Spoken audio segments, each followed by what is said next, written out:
Buenos días, queridos amigos. Queremos que sigas escuchando esta serie de predicaciones de marzo para que puedas entender cómo alcanzar una vida nueva.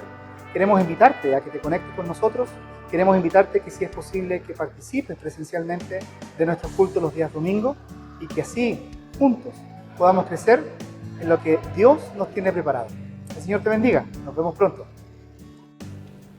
Bienvenidos a todos, mi nombre es Jensen Sangüesa, uno de los pastores de la Iglesia Bautista de Vida Nueva, y estamos siempre contentos porque podemos abrir libremente hasta este momento, ¿cierto?, la palabra del Señor y aprender mutuamente de lo que la Biblia dice con respecto a lo que es el tema de esta serie en marzo. En marzo estamos estudiando una serie a través de lo que es nuestro lema para lo que es el año 2022-2023. ¿Cuál es el lema? Bien fuerte. Ahí está. Gracias a los que pudieron leer, porque están leyéndolo, ¿cierto? Es cosa de mirar atrás nomás, ¿cierto? Eso va a ser el lema de lo que es el año 2022-2023. Alcanzando una nueva vida. Es decir, yo, ¿verdad?, cristiano, necesito y quiero alcanzar una nueva vida. Y recuerde que la semana pasada comenzamos diciendo que esa nueva vida comienza con Cristo. Esa nueva vida que yo quiero alcanzar necesita comenzar con Cristo y la relación personal que se establece al momento de la salvación. Pero también queremos alcanzar una nueva vida en el sentido de que queremos llegar con el Evangelio de Cristo, y cuando hago este gesto es simplemente porque queremos, saliendo de estas puertas para allá, es el terreno donde nosotros tenemos que presentar a Cristo como Salvador, nuestra familia, en nuestro trabajo, donde nosotros nos desenvolvemos día a día. No piense tan lejos todavía. Cuando el Señor permita, ¿cierto?, vamos a ir a otros lugares, pero alrededor de nosotros tenemos que alcanzar una nueva vida. Y hoy día vamos a hablar de un recurso importante que el Señor ha puesto a disposición para que nosotros podamos también cumplir esta obra maravillosa de alcanzar una nueva vida. ¿Está preparado? ¿Sí? ¿Tiene su apunte ahí listo? ¿Tiene su mente concentrada? ¿Algo ahí enfocado? Porque usted y yo tenemos recursos. Recuerdo, y esto fue hace poquitito porque en febrero 24, con Amalia, mi esposa, hemos cumplido 21 años de casado. No le ponga tan... bueno, gracias por el aplauso. A mí me gustan más los regalos que los aplausos, así que, pero bueno, después puede hacer algo ahí. Y recuerdo esa fecha, más o menos 2019, 2020, donde nosotros pensábamos y dijimos, ¿sabes qué? Ya es tiempo. Es tiempo de que nos comprometamos formalmente. ¿Para qué? Para poder llegar a lo que es el matrimonio. Pero teníamos una idea en nuestra cabeza, una mala idea, de que queríamos, antes de casarnos, queríamos tener la casa, tener los muebles de la casa, en ese tiempo un televisor, VHS, para los que se acuerdan. Queríamos tener un patio y un perro. Entonces dijimos, empecemos a juntar plata para poder tener esas cosas que queremos y podemos entonces llegar al punto de casarnos. Empezamos las consejerías prematrimoniales, empezamos las consejerías con el pastor David, amigos también que nos aconsejaron, nos dijeron, ¿en serio ustedes quieren tener todos esos recursos antes de casarse? Hasta que llegamos a una parte de la consejería que dice, tu familia no es la familia de tus padres. Por lo tanto, no pretendas que como sales vas a llegar inmediatamente a este nuevo hogar. Y dijimos, ¿qué empezamos a eliminar entonces de esta lista que queremos tener si es que nos llegamos a casar? De partida el perro. Estar cuidando al perro todavía no, ¿cierto? Patio, ya, porque queríamos vivir cerca del centro y los departamentos eran la mejor opción. Sacamos la tele, sacamos la cama, sacamos los muebles y nos casamos. nuestro primer comedor fueron las cajas de los regalos que nos llegaron, pero con mantel.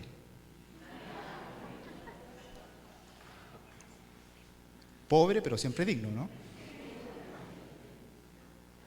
Porque entendíamos que el Señor nos había entregado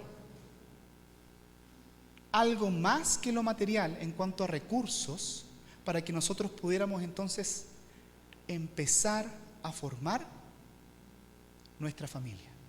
Ya habíamos decidido ser una familia y ahora el Señor empezó a otorgar todos los recursos no materiales para que esa familia, a pesar de las circunstancias, pudiera permanecer como familia. Cuando nosotros nos enfrentamos a la vida cristiana, al momento de nuestra salvación, es decir, cuando Cristo se encuentra con nosotros, cuando Él sale a nuestro encuentro, ¿verdad? Y alguien nos predica el Evangelio, y ese Evangelio es el Evangelio de la vida eterna, ¿verdad? Del arrepentimiento, del perdón de pecados, y Cristo sale a mi encuentro. La Biblia dice que al momento de yo aceptar a Cristo como mi Salvador personal, o mejor dicho, cuando Él me acepta, Él me traslada a una familia. Y no me deja así solamente, sino que en esa familia Él me entrega los recursos necesarios para yo vivir, escuche bien, todo lo que tenga que vivir en esta vida cristiana. Me entrega todo lo que yo necesito para vivir esta vida cristiana. Por lo tanto, ¿queremos alcanzar una nueva vida? Claro que queremos alcanzar una nueva vida. Pero queremos también que usted entienda que esa nueva vida usted la pueda alcanzar estando dentro de una familia.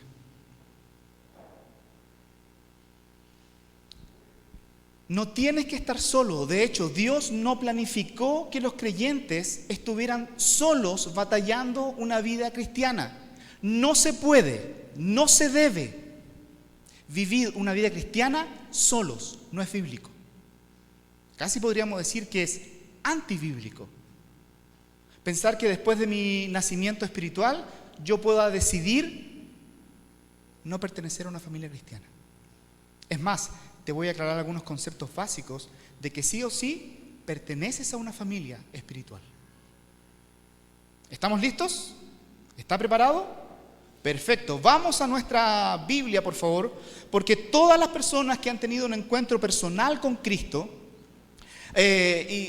usted puede, a modo de repaso, ¿cierto?, en su cabeza darle vueltecitas rápidamente y decir que nosotros le llamamos a la salvación con diferentes nombres, ¿verdad? Cuando nosotros tenemos un encuentro personal con Cristo, le llamamos la salvación, ¿verdad? Pero existen otros nombres para ese encuentro con Cristo. Anótelos rápidamente. 2 o 3 nombres que usted se acuerde o retenga en su cabeza para decir de qué otra manera le llamamos a la salvación. ¿Ya? Por favor. Y los voy a escuchar una vez que los tenga anotados. 2 o 3 nombres. Los del conjunto no se salvan, así que no los veo con lápiz ni anotando. ¿Ah? Están puro cantando ustedes nomás. No. 2 o 3 nombres que le decimos a la salvación. O que la Biblia llama, ¿cierto?, a la salvación. Vamos a dar solamente unos, 25 minutos para este trabajo. ¿No? Muy poco, dices tú, María.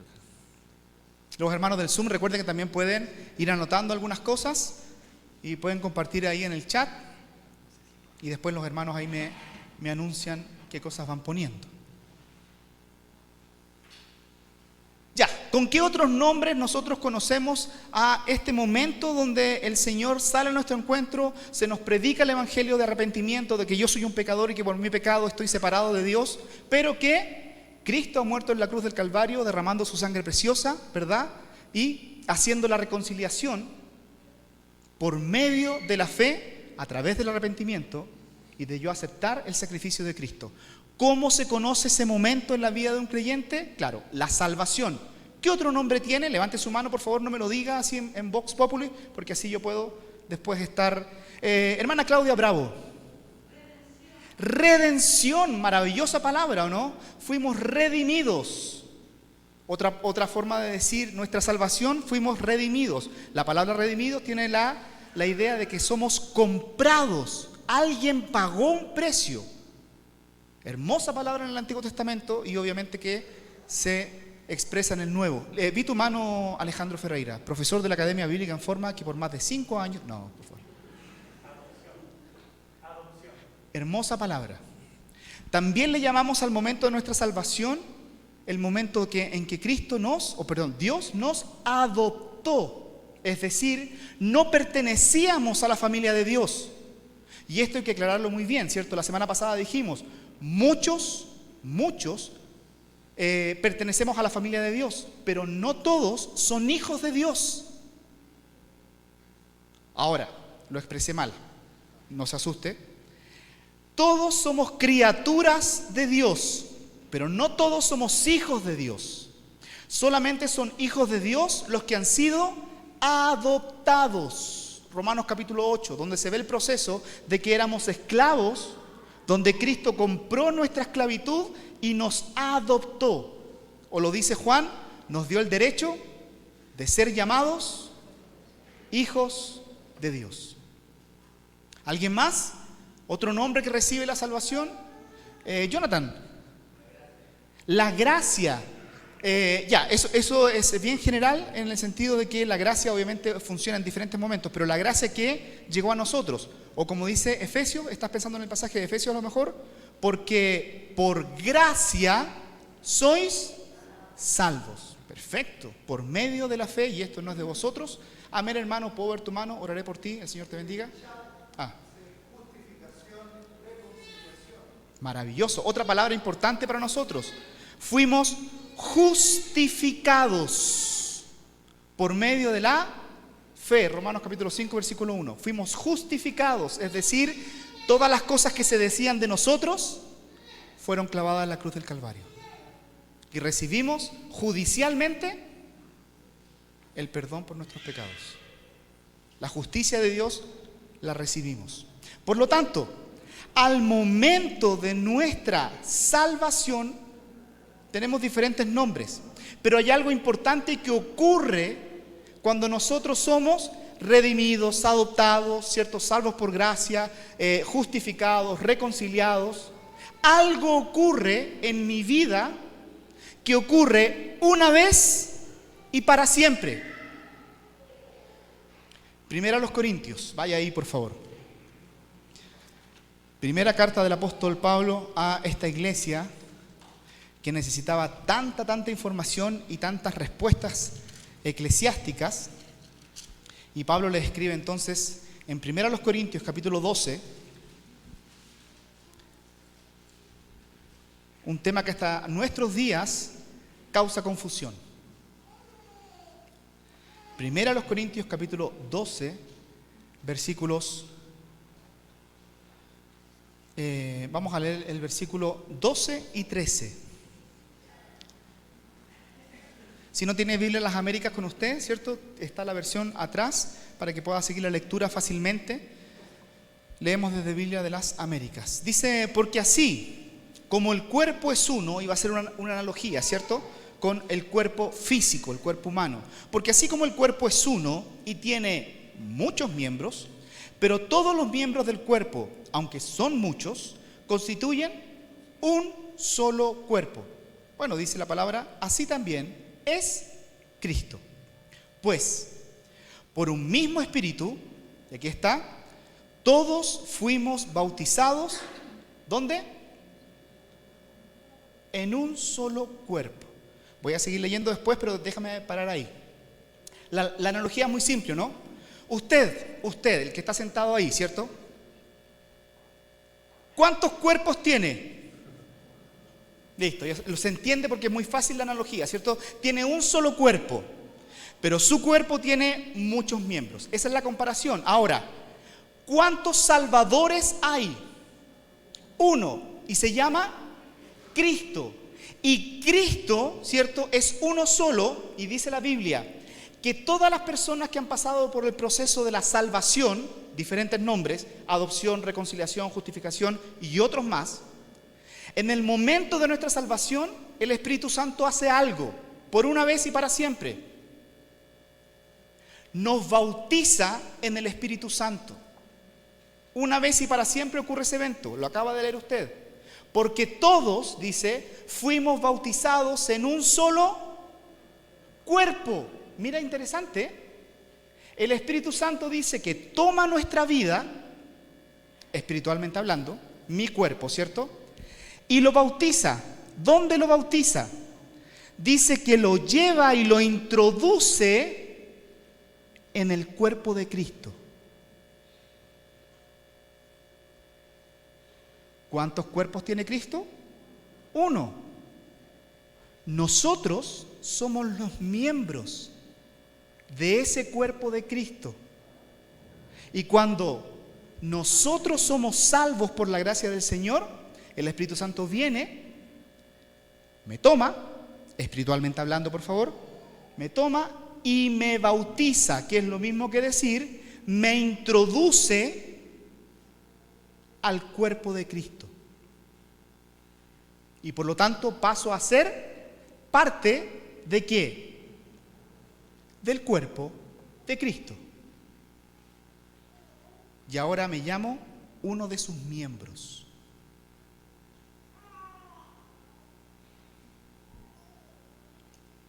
Déjeme aclarar algo también, porque esto queda grabado después. Cuando somos introducidos al cuerpo de Cristo, nunca más se nos saca de ese cuerpo.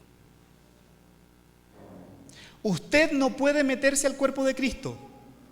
Esa es una obra del Espíritu Santo. A eso se le llama bautismo del Espíritu Santo. Te introduce y te hace uno con Cristo.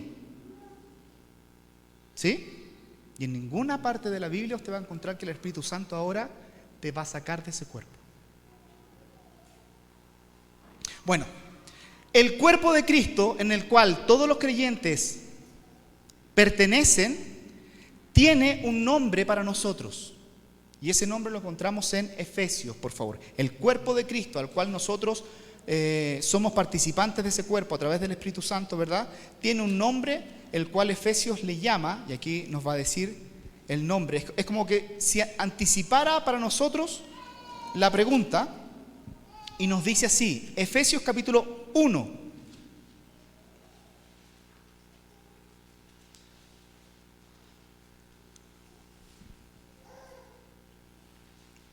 Versículo 21, para entender más, y vamos a llegar más adelante.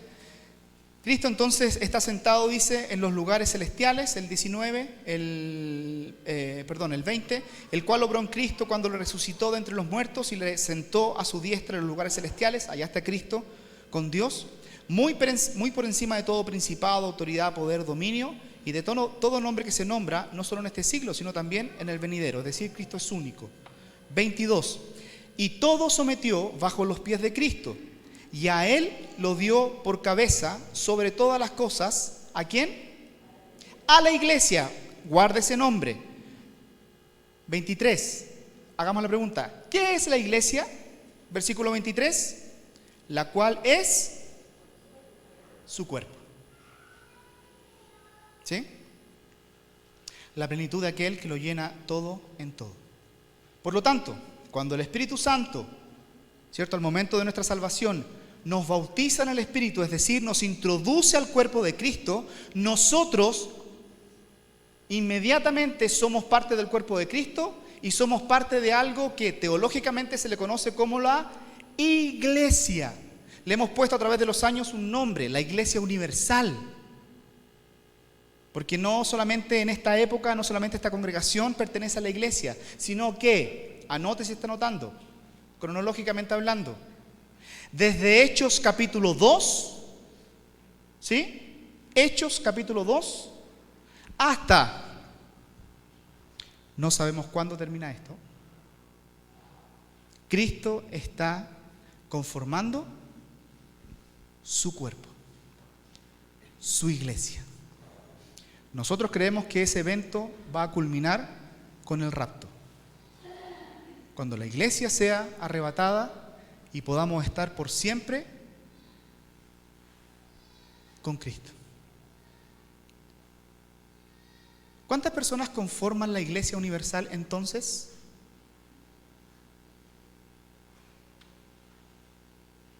Desde Hechos 2, estamos hablando, Hechos 2 ocurre 50 días después de la muerte de Cristo, año 33, por poner una fecha, ¿cierto? Por lo tanto, ¿cuántas personas creen usted que están conformando el cuerpo de Cristo hasta este momento? Hay una seña para esto, ¿cierto? Esa es la seña. Sí. Un montón de gente. Miles de personas que han pasado de muerte a vida son parte ahora del cuerpo de Cristo, que es la iglesia. Cuerpo de Cristo igual a iglesia. Por lo tanto, en nuestra salvación, Dios no nos quiere dejar fuera de su cuerpo, de su iglesia. Pero hay otro nombre con el cual se conoce la iglesia de Dios o el cuerpo de Cristo. Me encanta ese concepto.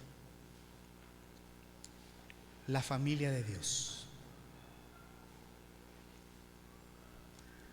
Es el mismo elemento, con diferentes nombres. Ahora, en algunos pasajes se le va a llamar, ¿cierto? Por ejemplo, Juan capítulo 1, versículo 12, más, ahí lo puedes tener rápidamente, hermano, Juan 1, 12. Si puedes ir a tu Biblia ahí, simplemente para que entienda el concepto. Juan capítulo 1, versículo 12. Y aquí se resume la salvación de una persona, pero a todos los que la recibieron, ¿cierto? O sea, fueron salvos, justificados y todo lo que dijimos, les dio Dios el derecho de llegar a ser, ¿qué cosa? Hijos. Y esos hijos se mueven en el ámbito ¿de dónde? De la familia de Dios. Esta familia universal donde, ¿cierto? Cada persona que recibe a Cristo es bautizada por el Espíritu Santo y es parte de la familia de Dios. Pero Dios nos ha dado un recurso maravilloso, porque Él sabe cómo nosotros somos. Recuerda, Él nos creó. Él conoce el manual. Él conoce las fallas que vamos a tener durante el tiempo de nuestro peregrinar. Él sabe que si nosotros decimos la iglesia universal, que es algo tan grande, ¿cierto? Nosotros necesitamos algunas veces tener algo más chiquitito para que podamos entender el concepto. Bueno, a lo más chiquitito, a las partes, nosotros le llamamos de esa iglesia universal la iglesia local. Las iglesias locales son parte del propósito de Dios para que entendamos el concepto fundamental de que somos una familia. De que somos una familia. Y la Iglesia Bautista Vida Nueva, donde usted está congregándose, donde usted está asistiendo, donde pretende servir a Cristo, nos consideramos como iglesia local una iglesia como una familia. Y saco al tiro el concepto que a lo mejor usted podría tener. Porque así como el cuerpo, que se entiende, ¿verdad? La analogía, las familias son perfectas. No mire a nadie, por favor, que ahí me pone incómodo y empieza a mirar a la familia pastoral, ahí que se está mal. Ya. No, las familias no somos perfectas. Entendemos el concepto de que una familia no es perfecta, pero está en proceso de madurar, de crecer. Así como cuando iniciamos con Amalia sentándonos en las cajas, ¿cierto? Y poniendo la mesa a través de unas cajas para comer, hoy día esa familia maduró y tenemos una mesa y 6 sillas. Sí. No tenemos perro, pero tenemos gato. ¿Por qué? Porque hemos madurado en algunas cosas como familia. La familia de Dios no es perfecta. Y estas representaciones, ¿cierto?, del cuerpo de Cristo, la iglesia local, donde personas se congregan, parte de ese gran cuerpo, ¿cierto?, se congregan localmente, no somos perfectos. Usted, como asistente regular, como visita de esta congregación, e incluso como un miembro de esta iglesia, las personas que están en Zoom, los que van a ver más adelante estas grabaciones. La Iglesia Bautista Vida Nueva no es una familia perfecta. Somos pecadores salvos por la gracia del Señor, en proceso de madurar.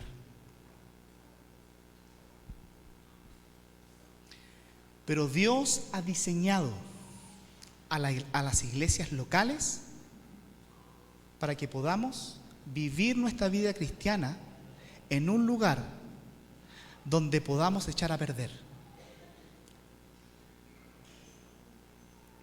Buena, ¿eh?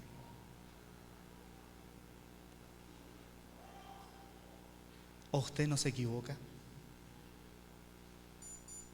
Avíseme cómo lo hace. Dios nos va a llevar al cielo en algún momento, amén. Y algo que vamos a hacer en el cielo por la eternidad es estar con todas las generaciones del cuerpo de Cristo. Por la eternidad. Cuando hablamos de eternidad no logramos dimensionar el tiempo, ¿cierto? Pero por siempre. Y Dios ha dicho que como vamos a estar allá en el cielo por siempre, en la tierra yo tengo que practicar lo que voy a hacer por siempre en el cielo. ¿Cuáles son los dos mandamientos que dijo Jesucristo que dijimos la semana pasada, cierto? El primer gran mandamiento es: conóceme, ámame, ten una relación personal conmigo. En palabras de Jesús ahí en Mateo, cierto, capítulo 13, amarás al Señor tu Dios con todo lo que eres: mente, corazón, alma, fuerzas, con todo. Ten una relación personal con Dios. Y el segundo mandato, ¿cuál es? Y amarás a tu prójimo. Hago el paréntesis inmediatamente. Las iglesias locales son el lugar de práctica para esos dos mandatos, especialmente para el segundo. Yo no sé si a usted le ha tocado el caso de tener algún conflicto dentro de su familia humana. Y voy a hablar de otra familia, ¿cierto? Donde han surgido algunos problemas y usted dice: ¿sabes qué? Contigo nada más. Conozco de esos casos, ¿eh? No aquí, y menos en este barrio, porque aquí está nuestro presidente, así que tampoco pasa. Todo ya está. Se ríe la hermana, qué feo.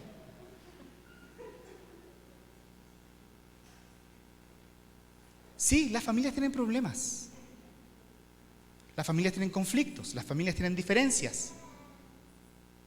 Pero dentro de una congregación cristiana, la iglesia local, seguimos teniendo problemas, diferencias. Pero quiero que entienda esto. Aquí es donde nosotros practicamos lo que vamos a hacer en el cielo. Y me encanta esto porque cuando Dios nos pide amar a nuestro prójimo, ¿cierto? Tiene toda la historia ahí usted de... se me olvidó el nombre. Ahí está, del buen samaritano, ¿cierto? Donde todos decían: ¿quién es mi prójimo? Y los que eran religiosos no querían ayudar a la persona que necesitaba ser ayudada. Nosotros en esta congregación necesitamos entender que no somos perfectos, vamos camino a la madurez y que dentro de la congregación vamos a tener problemas, pero es el lugar donde nosotros necesitamos practicar. ¿Practicar qué? Pregúnteme. Gracias por la pregunta. Muy buena pregunta los que hicieron esa pregunta. Practicar el amor a la gente difícil.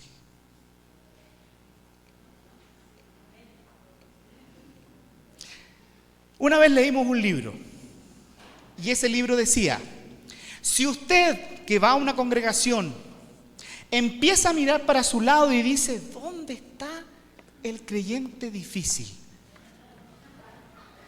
Y lo busca y dice: oye, no, es un pan de Dios. No, esa persona es excelente. Uy, no encuentro porque el predicador dijo que en una iglesia local había gente difícil. En ese libro decía, cuando tú no logras identificar claramente a una persona difícil, la persona difícil eres tú. Y todos tenemos un mandato: amarnos. Amarnos los unos a los otros. Por lo tanto, necesitamos entender que solo no puedes practicar el amor verdadero si no vas a practicar el mal amor. El amor verdadero está descrito ahí en 1 Corintios capítulo 13. Y cada vez que nosotros nos enfrentamos a poder entender ser parte de una iglesia local, tenemos que entender que no somos una iglesia perfecta, pero sí queremos ser una iglesia madura. ¿Quiénes conforman la iglesia local? Yo, usted. Por lo tanto, nuestro proceso de madurez tiene que ser personal, familiar, colectivo. La Biblia, no yo, le llama al pertenecer a una familia, ¿cierto?, que debemos tener algo en común. Le llama que debemos tener comunión los unos con los otros. El mayor recurso que nos ha dado Dios a través de su Espíritu Santo es que nosotros podamos pertenecer a una iglesia local. Porque ahí es donde ocurren todos los textos que hablan de los unos a los otros.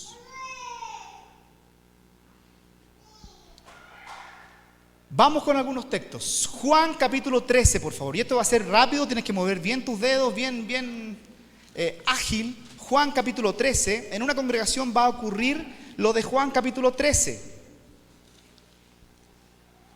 El versículo que andamos buscando es el 34.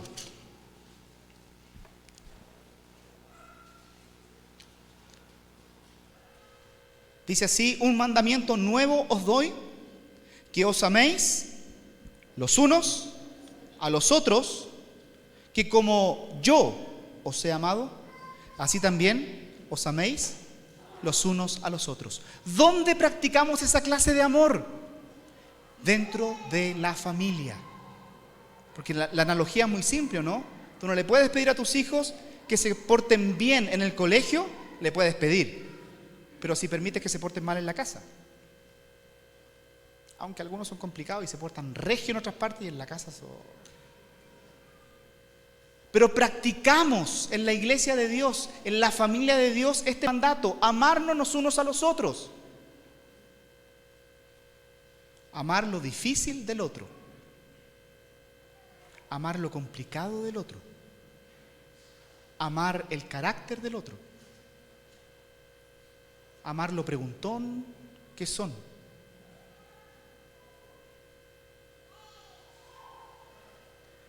Funciona y se practica dentro de la congregación. Romanos capítulo 14. Rapidito ese texto ahí. Romanos capítulo 14. Voy a esperar que suenen las hojas antes de darte el texto, porque si no, si lo pones, ya lo tienen todo. Entonces los desacostumbro a leer su Biblia. Romanos capítulo 14.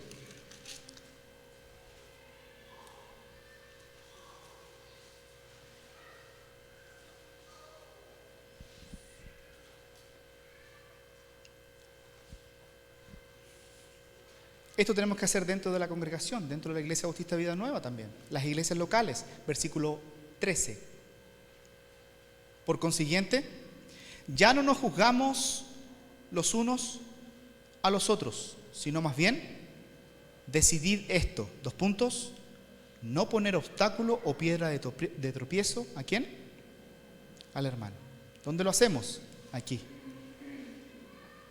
Practicamos el llevarnos de tal forma que mis actos no causen que mi hermano caiga.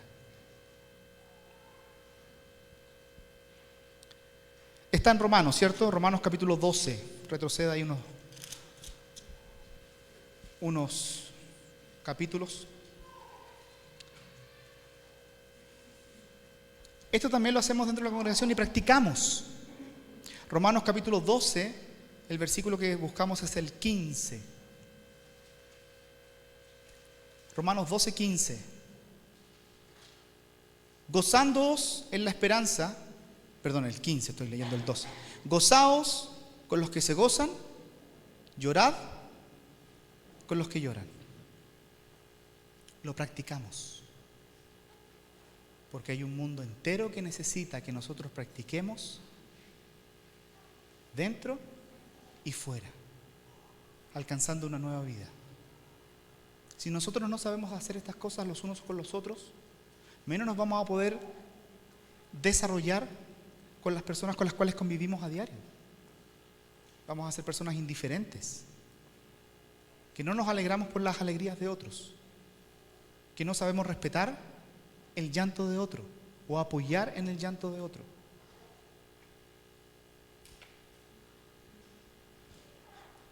Vuelve a Romanos capítulo 15. Hay varias prácticas ahí importantes. Versículo 7, Romanos 15, 7. Por tanto, aceptaos los unos a los otros, como también Cristo nos aceptó para gloria de Dios. Concepto maravilloso de aceptarse, ¿o no? Lo he explicado varias veces y lo voy a explicar una vez más. Aceptarse es tomar a tu hermano y llevarlo al lugar donde Cristo quiere que lo lleves.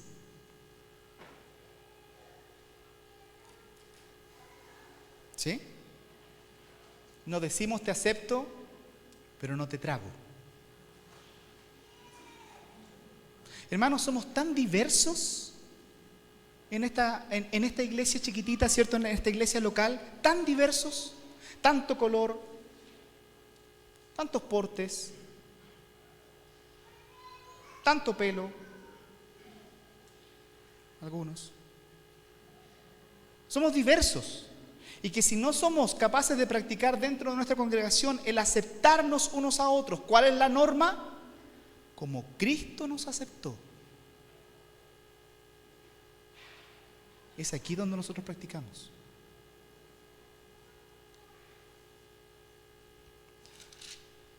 Vamos a terminar con Romanos 1 más y seguimos con otros textos ahí. Romanos capítulo 16.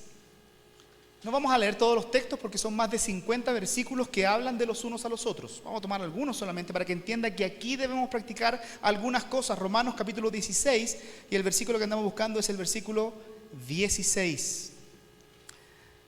Saludaos los unos con los otros con un beso santo. Toda la iglesia de Cristo os saludan. Esta cercanía que tenemos, especialmente los latinos, ¿cierto? Que fue cortada ahora con pandemia, que como que ya estamos tratando de abrazarnos, ¿o no? De saludarnos. Es una práctica donde practicamos obviamente el respeto y bíblicamente el saludarnos para demostrarnos cercanía. ¿Ah? Cuando no hay mucha cercanía o hay vergüenza de saludar a alguien, yo cuando era joven, nos dijeron, maravilloso, excelente. Yo pensé que iban a dar el y no tenía cercanía con alguien, ¿cómo lo saludaba? ¿Vieron el gesto, no? Los que no lo vieron van a tener que verlo después de la grabación. Ya se los voy a repetir. Así nomás, un movimiento de ceja, de cabeza, listo. Pero cuando alguien era importante para mí, desde 2 cuadras más allá, ¿o no? La mano, el abrazo, a lo argentino el beso, porque demuestra cercanía. Uno sabe al tiro cuando alguien en una congregación no se saluda, algo hay. Y nosotros que hemos estado en una congregación hace muchos años, con muchas personas, nos damos cuenta al tiro cuando hay un problema dentro de la congregación, porque se saludan así.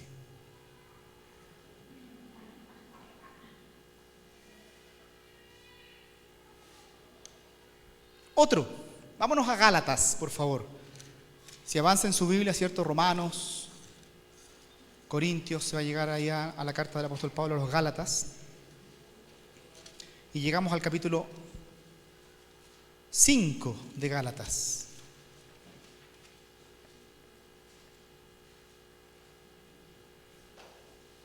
Dice así, porque 5:13, perdón, Gálatas 5:13, porque vosotros, hermanos, a libertad fuisteis llamados, solo que no uséis la libertad como pretexto para la carne, sino, ahí está, servíos por amor los unos a quienes,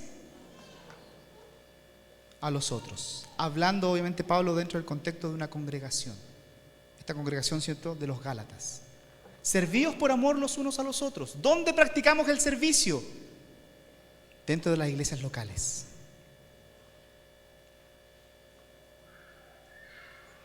Otro, Gálatas 5, y es simplemente a base de unos versículos nomás, versículo 26.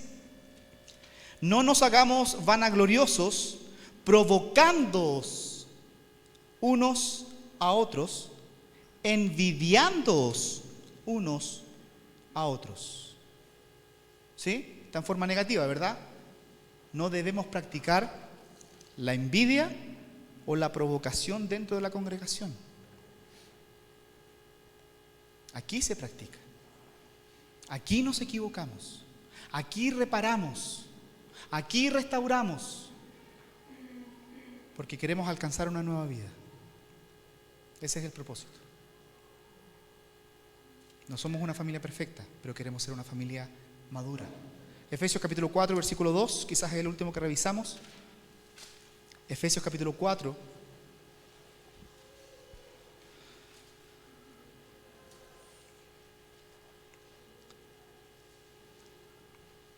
Pablo escribiéndole a esta iglesia, ¿cierto?, en Éfeso. Con toda humildad les dice, Efesios 4, 2. Con toda humildad y mansedumbre, con paciencia. Léalo fuerte.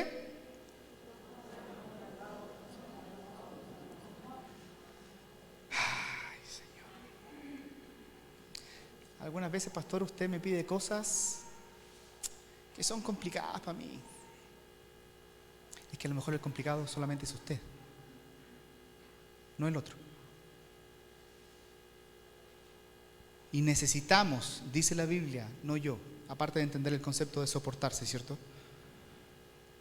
Necesitamos soportarnos los unos a los otros, característica fundamental, en amor. Porque ese es el primer y gran mandamiento para los seres humanos, ¿cierto? Para esta línea vertical. Amarnos los unos a los otros. La medida como Cristo nos amó. Y si podemos tener esa medida dentro de la iglesia, vamos a poder tener este concepto maravilloso de saber y practicar soportarnos. No puede ser que en una congregación haya alguien que diga no te aguanto, no te soporto. Hay que revisar nuestros corazones si estamos diciendo eso.